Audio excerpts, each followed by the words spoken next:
everyone. Welcome back to Dynamics 365 Academy YouTube channel. Dynamics 365 Academy brings you video course on Dynamics 365, Azure, Power Platform and Microsoft 365. In this video, I'm going to talk about how we can configure auto numbering for the different entities in customer engagement application. So by default, customer engagement application allow you to just configure auto numbering for 8 entities such as cases, contract, articles and etc. So only for these entities you can configure auto numbering, which makes life very easier for you. But for other entities other than this, you have to configure auto numbering with the help of a synchronous plugin or synchronous customer flow activities and etc.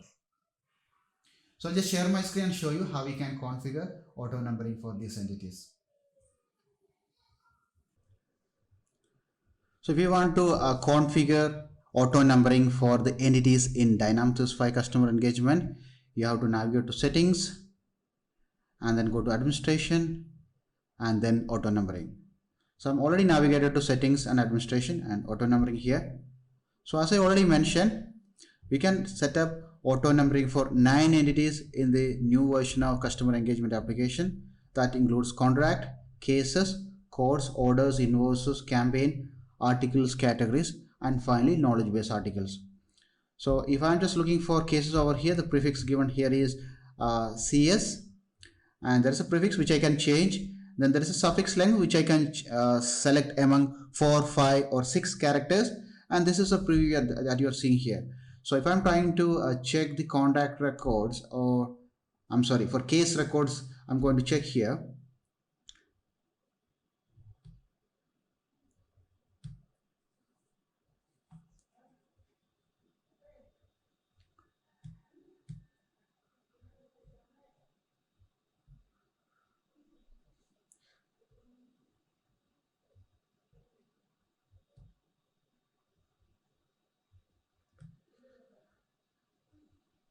If I check the case record, you can see the case number is CAS and then the 5-digit number, then there is a a 6-digit suffix, right?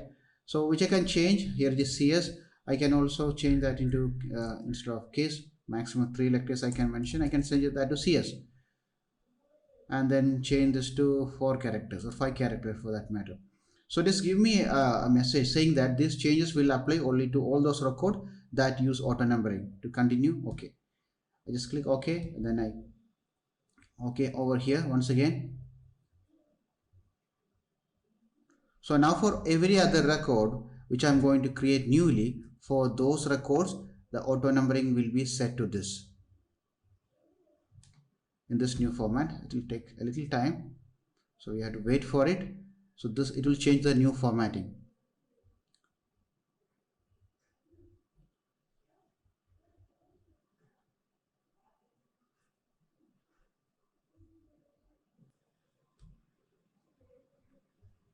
If I'm trying to create a new case over here, and I will say like just give a little example case.